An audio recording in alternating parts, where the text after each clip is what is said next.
দর্শক সালাম এবং শুভেচ্ছা রইল। দুইটি খবর যদি আমরা সামনাসামনি রাখি, আপনারা হিসাব মিলেতে একটু গড়বড় হবেন। এক সময়ের একসাথে চলা মানুষ, ঘরের বন্ধু এবং বহু চড়াই উতরাই পার হয়েছে বাংলাদেশের জাতীয়তাবাদী দল বিএনপি এবং বাংলাদেশ জামাত ইসলামী।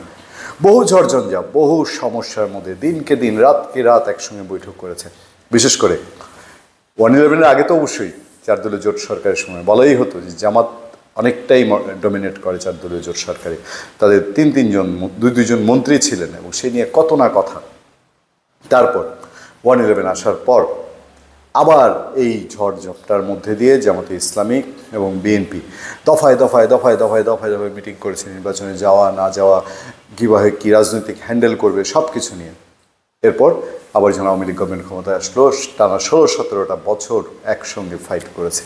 শেষ মুহূর্তে এসে 2018 নির্বাচন, 2024-এর নির্বাচন আগে পরে মিলিয়ে জামাত বিএনপির মধ্যে টানাপোড়েন হতে হতে এখন কোন জায়গায় গিয়েছে।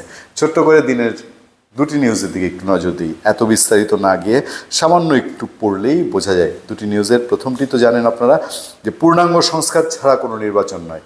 জামাত ইসলামী বলছে যে সম্পূর্ণ সংস্কার শেষে নির্বাচন চাই জামাত ইসলামী বাংলাদেশ দলের সেক্রেটারি জেনারেল মিয়া গোলাম পারোয়ার। তিনি এটা সাংবাদিকদের বলেছেন নির্বাচন কমিশনে দেখা করতে গিয়ে। আগেই জানিয়েছি, জনগণের আকাঙ্ক্ষা অনুযায়ী আগে স্থানীয় নির্বাচন চাই।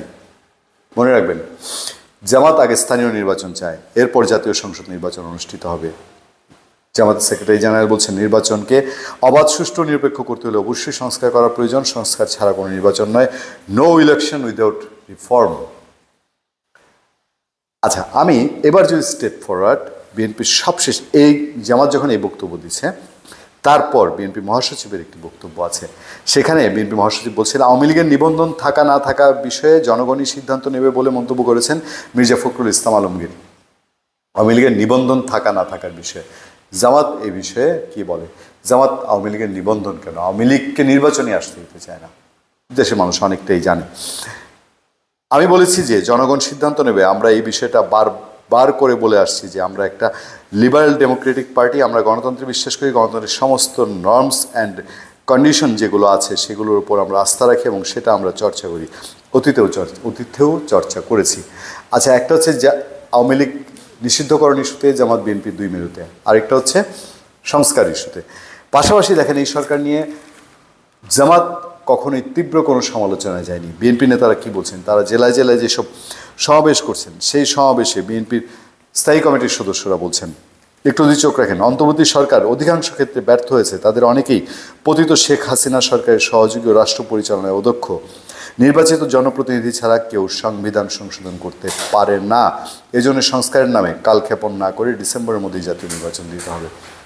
তাহলে স্থানীয় সরকার নির্বাচন নিয়ে 2 মেরুতে জামাত বিএনপি, সংস্কার নিয়ে 2 মেরুতে জামাত বিএনপি, তারপর আওয়ামী লীগ নিষিদ্ধ করা নিয়ে 2 মেরুতে জামাত বিএনপি।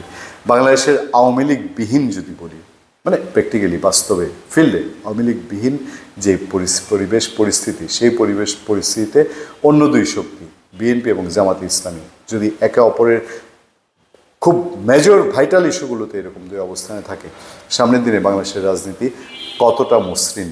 ধন্যবাদ সবাইকে, ভালো থাকবেন, সুস্থ থাকবেন। আপনাদের সাথে আমি আতিক রহমান পূর্ণিয়া।